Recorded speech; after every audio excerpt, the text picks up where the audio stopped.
In 1978, John Carpenter released a film that changed the face of horror, and it birthed a franchise now spanning 13 films across 6 different decades. It's become a brand as recognizable as the holiday in which it shares its name. And today, on that very holiday, I'm gonna rank them.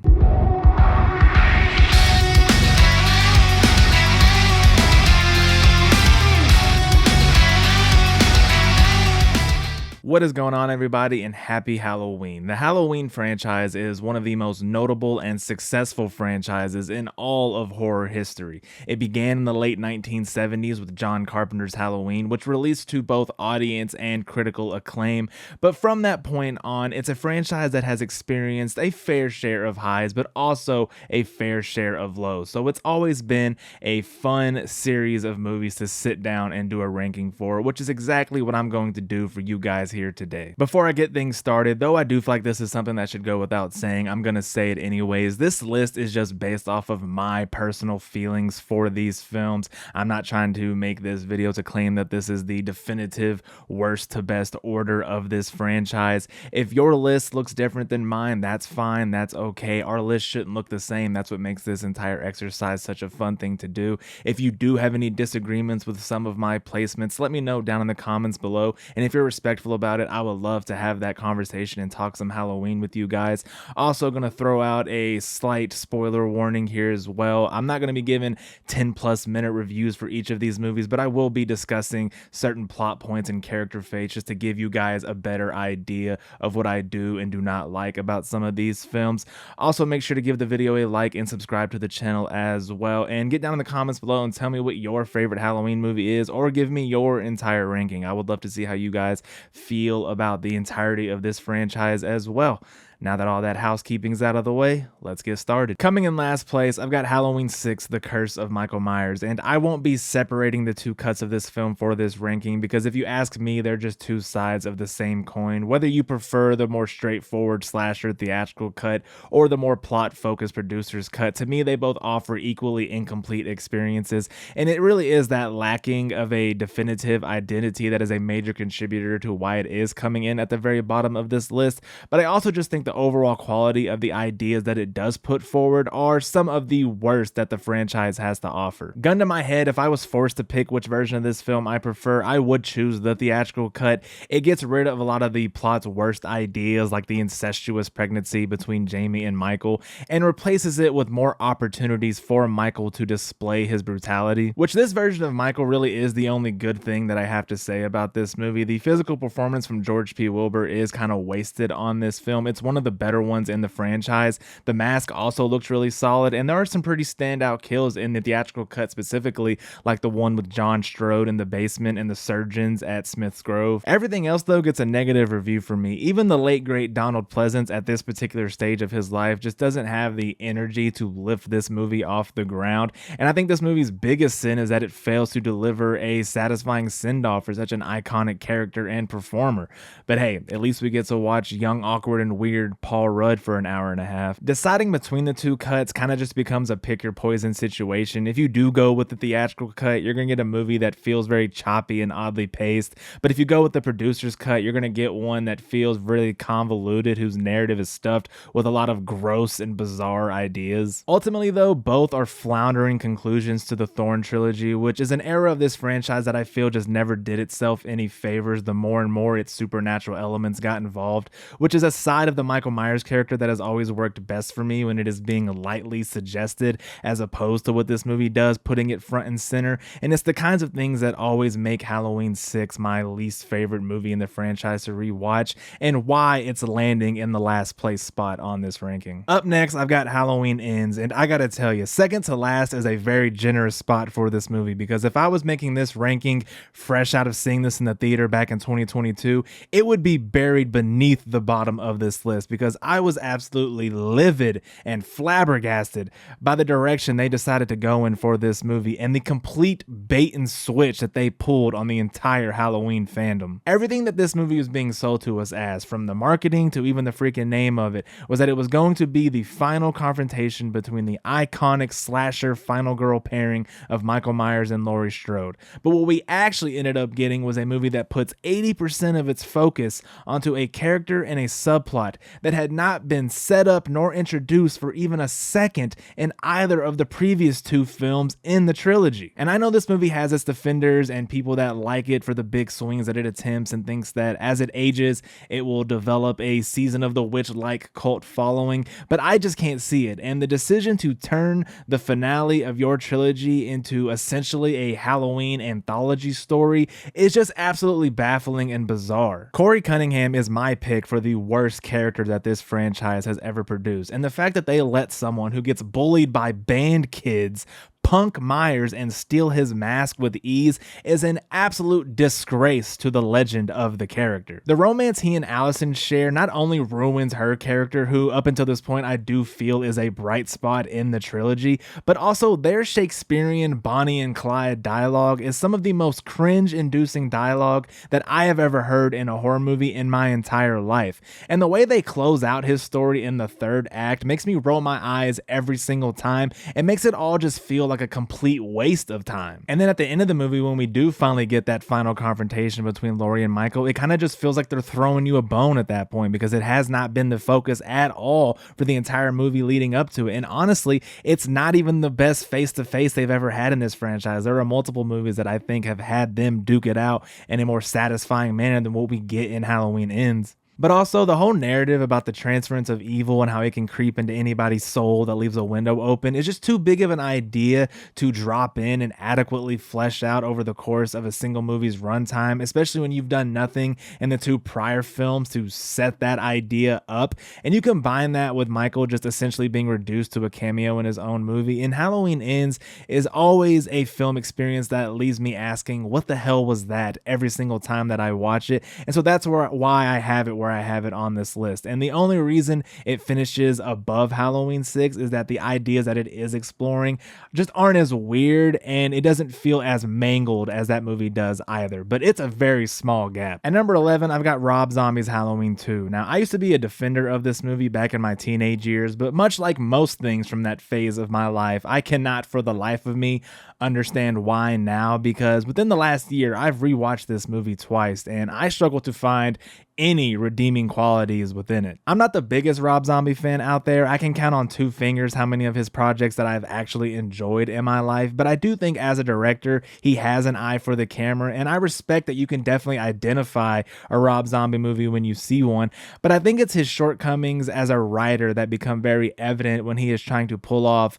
a lot of the more out there ideas that reside in his Halloween 2 remake, specifically all of the white horse bullshit. Of course, because this is a Rob Zombie movie, his wife Sherry Moon has to be involved. She returns as the deceased mother of Michael Myers, and her acting chops are about just as brutal as Michael Myers himself. And her stale line delivery coupled with these blank, wide-eyed facial expressions take these already ridiculous sequences that she's a part of and just makes them downright laughable. I could also argue that this is the worst version of Laurie that we've ever gotten. Scout Taylor Compton does a fine job performing in the role, but the character itself is just no longer likable in this movie. And well-adjusted characters are already vulgar enough in Rob Zombie movies, but the dial on her gets cranked up even more. And when you do that, it takes them to a point of just becoming insufferable to listen to. And speaking of worst versions of a character we have ever gotten in this franchise, I absolutely despise the fame-obsessed sociopathic Dr. Loomis that we get in this movie. I can embrace some change, but this is a far cry from everything that has made this character as iconic as he is. And I know he does get a moment of redemption at the end of the film, but by that point I was just happy to see Michael kill him more than I was happy to see some so-so attempt at being a hero. What Rob Zombie's Halloween movies will always have going for them though is Tyler Mane's performance as Michael. This is easily my pick for the Michael that I would least like to run into. He is just so vicious, animalistic even, and just the sheer size of this man makes him even more terrifying. I'm not so big on the grunting, not that I'm against Michael making any amount of sound whatsoever, because there are times where it does add to the aggression, but there are also some moments in this movie where I feel he is just doing it way too much, and the kill sequences where he is really going in on someone and you just have to hear him grunt over and over and over and over again, it does start to sound a little silly after a while. I do like how he only puts the mask on when he's about to kill though. I know a lot of people aren't a fan of that, but I think it's a really cool visual cue for the audience to know that Michael is about to go beast mode and fuck somebody up. I also got to give a shout out to the opening sequence of this movie in the hospital. That's probably my favorite sequence out of both of Rob Zombie's Halloween films, and I honestly think that if he just continued down that road and made a more faithful remake of the original Halloween 2, he would have the superior version of that movie. But despite my major criticisms, this one doesn't offend me as much as the two that I have ranked below it, because I ultimately just view this movie as a big idea gone wrong, where the other two movies kind of have some outside external reasoning for why they're disappointments. But I still think this is a really bad movie, and I would love to be able to go back in time and ask my younger self what I ever saw in it. Up next, I've got Halloween Kills, and I feel like every single time that I rewatch this movie, it falls down another spot on my ranking. I'll get the good stuff out of the way first, like Michael emerging from a burning building and bodying an entire fire department. That's one of the coolest and most badass sequences of the entire franchise.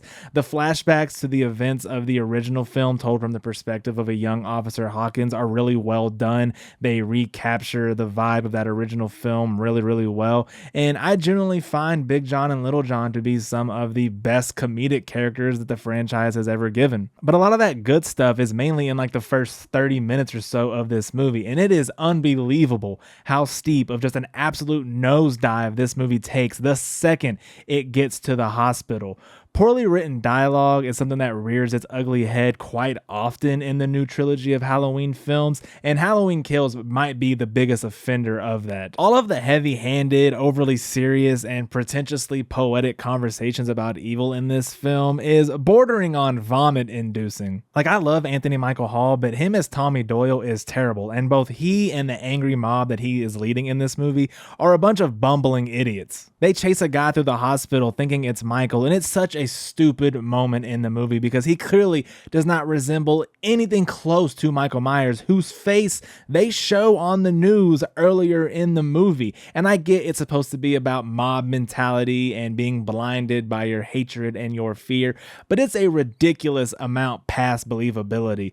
Also, if I could go the rest of my life without hearing the phrase "evil dies tonight," that would be great. Once again, Laurie Strode finds herself spending almost the entirety of a movie laid up in a hospital bed, and she too gets bit by the bad dialogue bug, but they also kind of do her character a little dirty, because we as the audience and even some of the characters know already that Michael doesn't actually care about her. He just wants to get home, but for some reason it takes forever for someone to tell her this, so we just have to listen to her ramble about how this is all her fault and Michael is coming after her and everyone that she loves.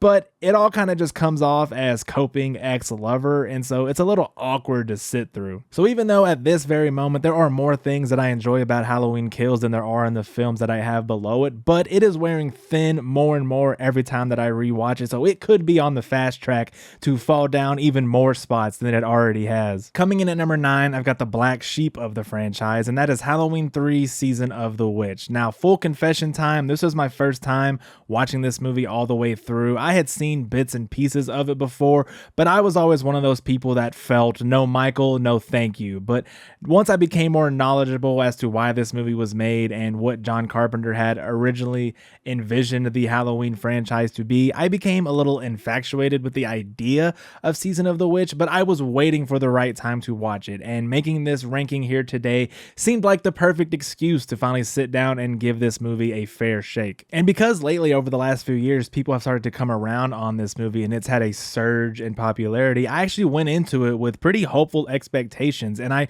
really wanted to be able to see what all of its die-hard supporters see.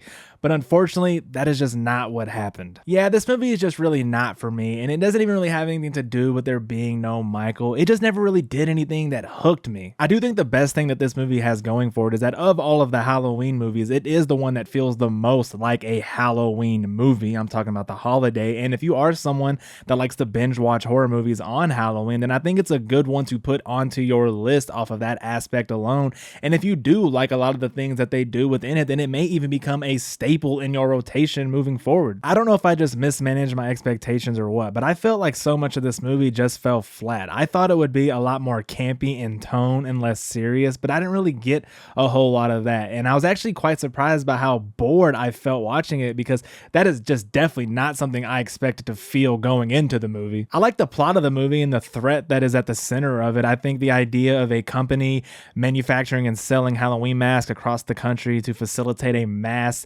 sacrificing of children is a truly terrifying thought, and the fact that the movie actually gives you a little taste of what that will look like is a horrific visual, and I commend them for not being afraid to go there with the audience. But the characters in this movie just really drag it down for me. I was not a fan at all of Tom Atkins in this movie. His performance is that kind of overacting style that was very prevalent in this era, but it's not done in the charming kind of way that you would often see during these times. And the romance between he and Stacey Nelkin's character just feels so forced, dated, and gross that it makes it really hard for me to care about either one of them. Like having her dad die and then she immediately sleeps with someone who was roughly the same age was just really icky and in poor taste, and their dynamic just taints the movie overall for me. The music is really good, I can give it that. You can always count on Carpenter to deliver a good score, but I will say the Silver Shamrock jingle does start to get old after a while. But aside from the score and a good setup and premise, the execution of the overall product just didn't land with me like I had hoped it would. I totally understand why this movie has its cult following, and a big part of me would have liked to see this anthology vision get further explored. But I think at the end of the day, Season of the Witch has ended up being a movie that I respect and am glad exists, more than one that I personally enjoy, and that is a bit of a bummer. Up next, I've got Halloween Resurrection, and I know, you want to click off the video now. You probably think my opinion is trash because I don't have this movie in last place like a majority of Halloween fans do, but all I ask is that you allow me to defend myself first. This movie has always been a guilty pleasure of mine. Now, is the death of Laurie Strode in the opener one of the most disrespectful moments in horror history? Yes. Does it completely undo the strong ending of H2O? Absolutely. Is Michael Myers getting his ass kicked by a kung fu fighting Busta Rhymes one of the goofiest things ever put into a horror movie of all time? Without a doubt. Here's another question. Do I give a fuck? I can see that as a Halloween film, it's not very good. It kind of feels like it's a script to another horror movie that's been laying dormant for years that they decided to pull off the shelf and just squeeze Michael Myers into it. It has no real fit in the franchise story-wise, but it's a hell of a fun time, and the kind of enjoyment that I get while watching Resurrection is the kind of enjoyment that I wished and thought that I would get while watching Season of the Witch. One thing that makes it so fun is that it is very dated to the era that it came out in, which is an era that produced a lot of my all-time favorite horror movies, so it's one that I have a lot of nostalgia for. I did have to really stop and think, how far up this list could I possibly put this movie based purely off of fun factor alone, because there are plenty of things that the movies I have below it do better than this one does. But when I look at this ranking so far, if I could only watch one of these Halloween movies for the rest of my life, I think this one takes it easy, because even though it is getting all of its mileage out of being so bad it's good, aside from the first 10 minutes, it doesn't really do anything that frustrates the living hell out of me. And even the Kung Fu Busta Rhymes stuff is just too silly to actually be that upset about. I've always viewed this as kind of being like the Jason X of the Halloween franchise, which that's another guilty pleasure of mine in the horror genre. So you can call me an idiot all you want, but this is my ranking for Halloween Resurrection, and I'm sticking to it. Landing at number 7, I've got Halloween 5, and I think this is the most meh movie of the franchise. I don't think it's very good, but I don't think it's awful either. It's kind of just firmly stuck right in the middle. I'll start with the things that frustrate me about it first. Number 1, this is one of the worst Myers masks we've ever gotten. It's definitely the worst of the movies we have listed thus far. Number 2, just like with Resurrection, this is a franchise that loves to undo the good ending of its preceding film, which is what this does with Halloween 4's ending. And for some reason in doing so, they decided to make Jamie a mute for pretty much the whole first half of this movie, which dramatically weakens her character for that chunk of the film. Before Corey Cunningham showed up, I'm sure most people's pick for worst Halloween character ever was Tina, but she's never really bothered me all that much. Like, don't get me wrong, she is very annoying, but really my biggest gripe with her is that they kill off Rachel super early in the movie, and that's kind of what leaves us with so much of Tina. So it's more so that trade-off that makes me not like her so much more than anything she actually does specifically herself. This is the movie where we start to see our first semblance of the Cult of Thorns storyline, but it doesn't really affect the movie all that much. We just see the tattoo on Michael's wrist and the man in black walking around storyline and he breaks them out at the very end.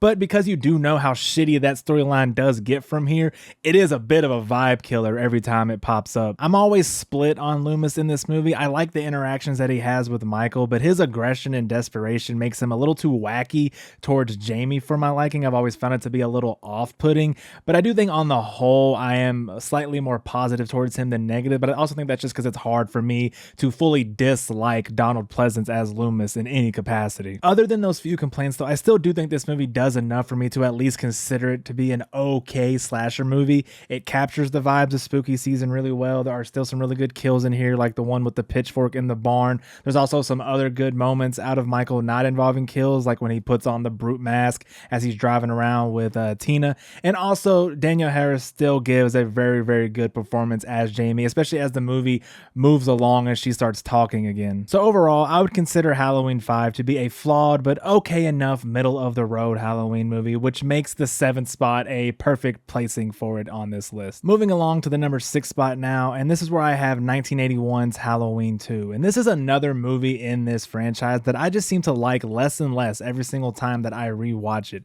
But I do think it has finally hit its floor now. I can't see myself putting it underneath any of the movies I currently have ranked below it. But I do think a big reason behind its consistent decline is once you know of John Carpenter's feelings towards this film, it can kind of taint your own personal perspective of it because it becomes very obvious while you're watching it that it's being made by someone whose heart just isn't in it, because it wasn't. You know, he admittedly pretty much only made this movie for beer money. The big thing with Halloween 2 and the source of a lot of John Carpenter's displeasure is of course the sibling reveal. That's an element to the story that was kind of forced into this movie, and I think it's very evidently so. It's not something that I've ever been a fan of. I think to give Michael any form of motive or reason instantly makes him less interesting, and I think it undermines a lot of the masterfully written things Loomis says about him in the first film. Michael can't be viewed as just pure unfiltered evil if he cares about something like a sister, whether those emotions are positive or negative. And the reveal itself is executed weak as hell too. Loomis just finds out from a nurse in the back of a car, and Lori, we never actually get to see her get confirmation that Michael is her brother. She just has these weird dreams, and then we jump to H2O and she just already knows. That is one thing that Rob Zombie executes a hell of a lot better in his version of Halloween 2. This is also my least favorite Michael performance in the franchise. Dick Warlock just plays it way too stiff and robotic, and this is supposed to be taking place on the same night as the first film, but it doesn't feel consistent with Nick Castle's performance at all. I would also say that of the Jamie Lee Curtis performance, this is also probably the weakest Laurie we have ever gotten in the franchise. For pretty much all of the movies, she is restricted to either a hospital bed or just climbing around on the floor. However, Halloween 2 does benefit from a lot of Halloween carryover. Dr. Loomis is still fantastic in this movie, even if the sibling angle does slightly weaken his otherwise icon-defining monologues. And despite the story not being all that strong, I think Rick Rosenthal does a great job in the director's chair maintaining the same vibe and feel of its predecessor, which is no small feat when that predecessor is one of the most genre-defining films in all of cinema history. The kills are also a little bit more ramped up. There's definitely a lot more blood in this movie than there is in the first one. I really like the kill that Michael does drowning the nurse in the recovery bath in the boiling water, keeps peeling off a layer of skin on her face every time he pulls her up. That's one of my all-time favorite kills in the entire franchise. Also for me, this is the first movie that really makes you ponder the supernatural side of the Michael Myers character, because he's put through a lot more things that would either kill or severely injure a normal man. So even though I have soured on this movie quite a bit as time has gone along, I still do think it's a pretty solid Halloween movie. Well, I said earlier that I can count on 2 fingers how many Rob Zombie films I enjoy, and here is one of them. Coming in at number 5, I've got Rob Zombie's Halloween from 2007. So you may have thought, given how much I dislike his Halloween sequel, that I would also not be the biggest fan of his first stab at the IP, but I have actually always felt like this movie is far too underrated and overhated by way more Halloween fans than it deserves to be. One major criticism that a lot of people have for this movie is that they don't care for seeing Michael's childhood, and I can partially agree with that because I definitely do prefer a Michael that I know very little about. I think that kind of mystery surrounding him and what drives him is a major contributor to the secret sauce of what makes the character so intriguing. However, if you are going to be giving me the sister plot point, then I'm totally fine with you just going all the way in and giving us a full-on origin origin story, and I actually like some of the stuff that Rob Zombie gives us in this film. Fleshing out and upping the brutality of the night Michael killed his sister, I think gives this moment of the story a lot more weight that I think you could argue is missing in the original Halloween. I also really enjoy the moments between Michael and Loomis at the sanitarium. I actually think we could have used a few more of these moments for this movie because that is something that we never really get in the original Halloweens. Sherry Moon isn't insufferable to watch in this. This is actually probably the best performance that I've ever seen from her. I know she doesn't really set a very high bar for herself, but that's still a positive working in this movie's favor. Like I said earlier, I'm not a big fan of Scout Taylor Compton in Rob Zombie's Halloween 2, but I do think she does a fine job as Laurie in this first film, and the same thing goes for Malcolm McDowell's Loomis as well. Can't stand him in the sequel, but I think he does a damn good job in this one. I've already sung the praises of Tyler Maine's performance as Michael, but I'll do so once again here as well because he is just absolutely terrifying and so damn brutal.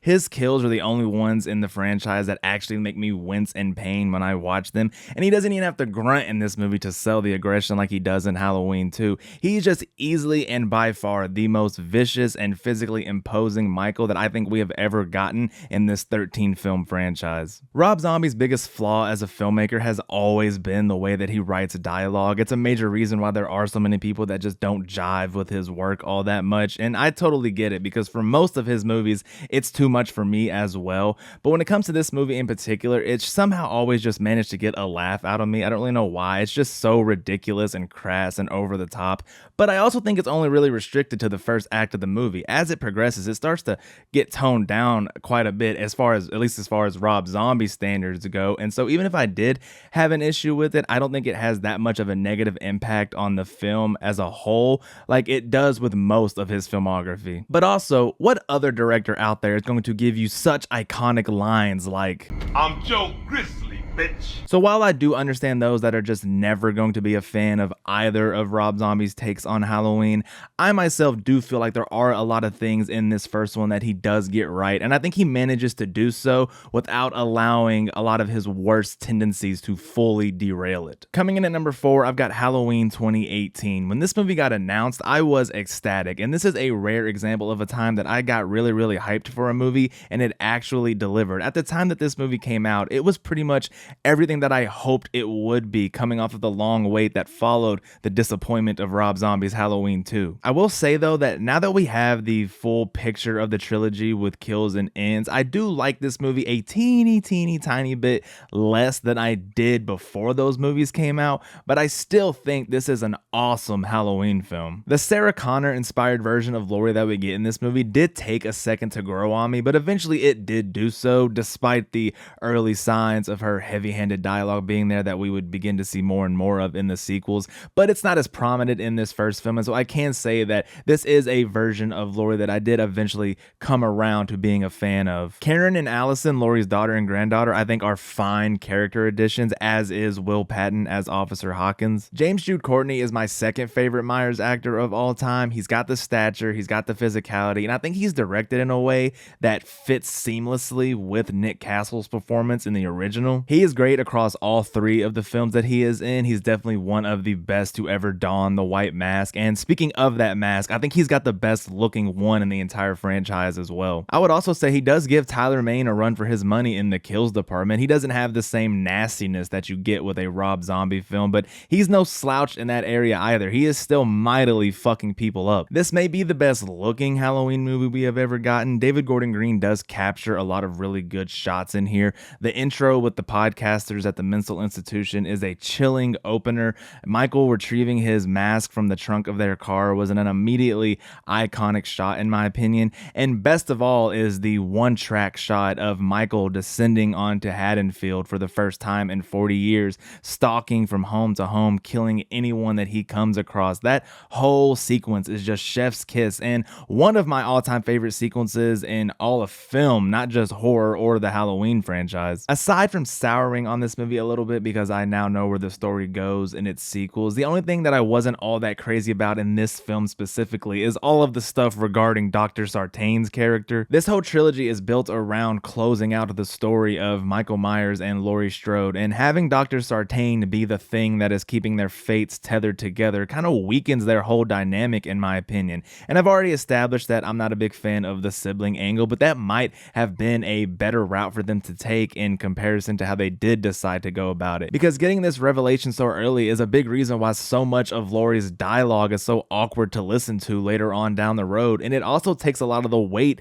out of their final confrontation and ends, because you realize in the reality of the situation, Laurie doesn't actually mean anything to Michael, and like I said, they are what this entire trilogy is built around. So I think this plot point specifically significantly weakens the core of the trilogy, and it just feels like they never really had a trilogy's worth of story to put out there, and I think that explains the lackluster showings that we saw with kills and ends. But despite the overall package of the trilogy being underwhelming, I think in isolation as a legacy sequel to the original Halloween, this is one of the best Halloweens, and therefore it's one of my favorites, and it delivered on the hype that I had for it individually, which is why I got it here at number 4. Kicking off the top 3, I've got Halloween H2O, and unlike my feelings towards Kills and Halloween 2, H2O is a film that my liking for it increases every single time that I rewatch it. I don't understand the hate that this movie gets. I know it feels very different because of the Michael movies, it's the only one not set in Haddonfield, and it does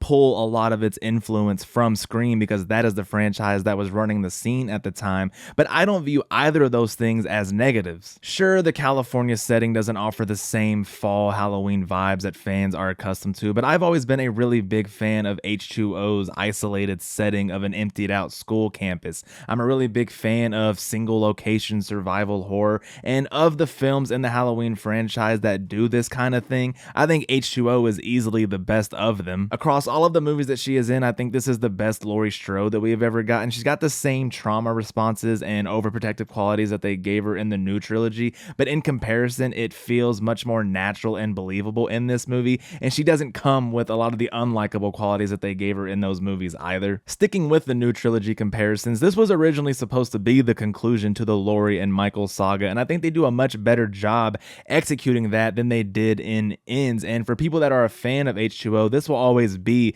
the preferred finale for these two characters, whether it's officially canon or not, because like I know I said that Resurrection is a guilty pleasure of mine, but that does not negate the idiotic way they went about undoing the ending to this movie. That will always be a stain on this franchise. Now, Michael himself is not the best in this movie. Chris Duran gives a fine physical performance, but unfortunately this is one of those Halloween movies where the mask really weakens the character. Depending on which edition of this movie you are watching, you may see up to a dozen different masks across the runtime. It's pretty ridiculous. This franchise's incapability to consistently nail the mask, well, I will always find to be astounding. He starts off the movie in the Halloween 6 mask, which I do think is a strong one, but he spends most of it in the Stan Winston mask, which has way too much exposure around his eyes, and that's a pretty big detail of the Michael character. His eyes and the darkness in them, I feel, is something that gets talked about in every single movie, especially the ones that Loomis is in,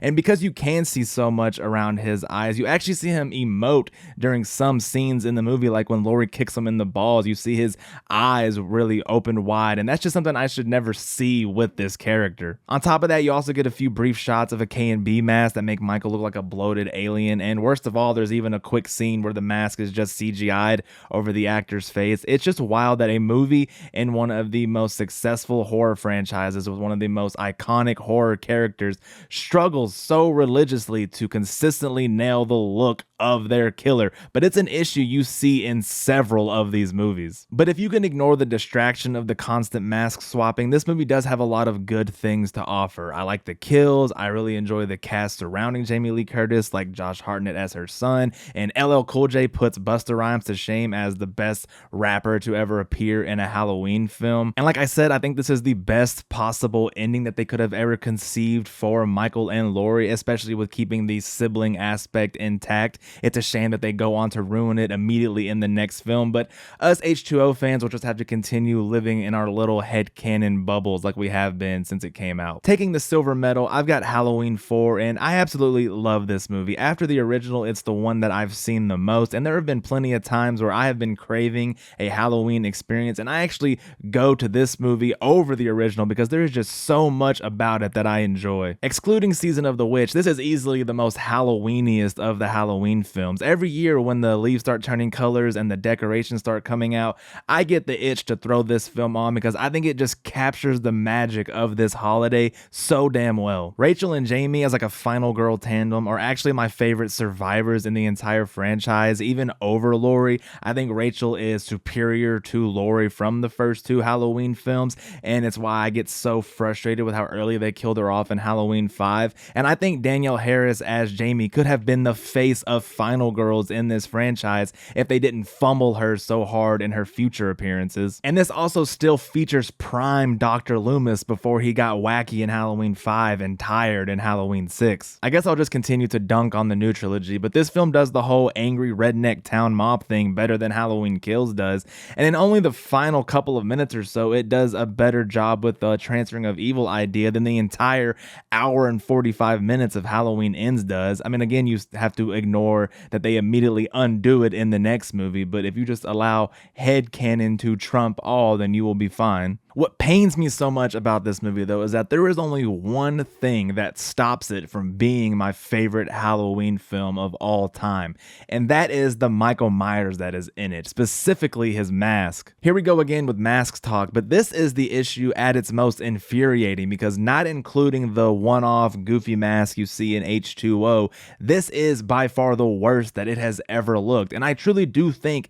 it is the thing that holds this movie back from being held in higher regard than it typically is. And I can't blame anyone who doesn't like this movie for that reason, because while I think Halloween 4 does a lot of great things, the mask is detrimentally distracting, and there are so many moments that could be iconic moments in the franchise that look so silly and actually make me laugh at times because the mask looks so damn stupid. I know people try to defend it sometimes because in the story it's a knockoff mask that he gets at a costume store, so of course it's not going to look good, but I think that's just complete cope. This is a production failure behind the scenes and nothing more, and even if I did buy into that, it still doesn't make sense because Jamie has a nightmare about Michael before he gets that mask, and it still looks like that, so no form of trying to justify it through the story is ever going to work for me. I honestly think I may have just preferred he keep the bandage wrapped look for the entire movie because I've always felt like that's one of Michael's most underrated masks, and I know it doesn't have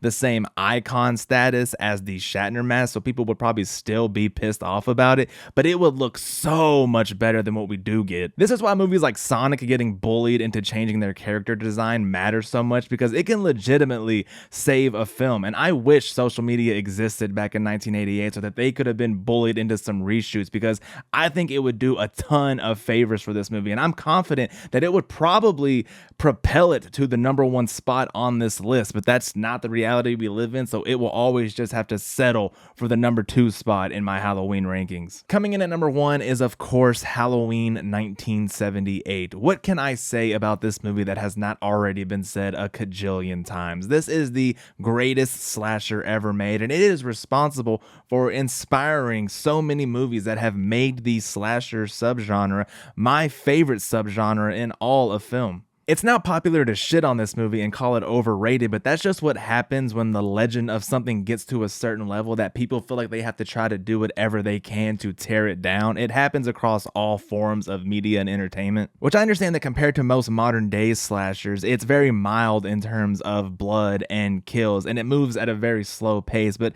these are the kind of things that I think work in the movie's favor. To me, what has always made Michael so compelling and scary really has nothing to do with the kills on screen. For me, it's more about the mystique and the building up of the character through the words of Loomis and creating that feeling that he could be anywhere at any time stalking his next victim. I think Donald Pleasance as Loomis is the best performance and character that this franchise has ever produced. That's including Michael, and he is at his best in this film. His bone-chilling monologues are what always bring me back to this movie and why I never get tired of watching it. The writing for this character is some of the best of all time, and I do not think Michael Myers would be the iconic character that he is without the existence of Dr. Loomis. Laurie in this movie is the common target for a lot of Halloween haters because they claim that she's too boring in this film. And since this movie's release, there have been a lot more iconic final girls that have entered the picture.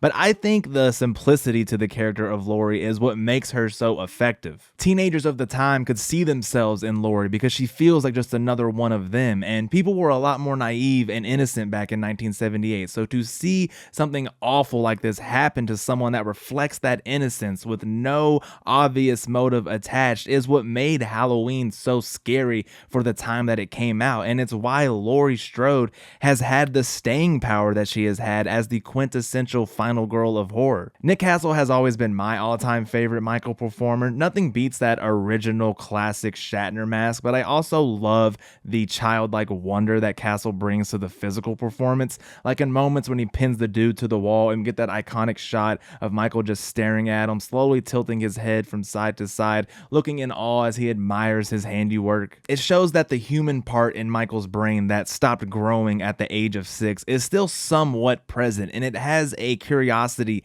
and a fascination with the almost supernatural abilities that the evil within has given him. I think this is the most layered Michael performance that I have ever seen, and that is what makes it my favorite. Given the very limited resources that John Carpenter and Deborah Hill had available to them, it makes how well they were able to execute everything within this movie even that more impressive. And it feels like the kind of movie that no matter where you look in it, there is always something you will find to be impressed by. Whether it be the what I consider to be best score ever produced for a horror movie, or the burned in my brain commentary from Dr. Loomis, or its ultimate ability to create that extreme feeling of vulnerability and fear that at any moment someone could be watching you from the shadows and you not even know it. All of these things and more are why I consider this to be the greatest slasher ever made, and why for me it was the easy no-brainer pick for best film in the Halloween franchise. So there you guys have it. That is my ranking for all 13 films in the Halloween franchise. Make sure to get down in the comments below and tell me what you think about some of my placements.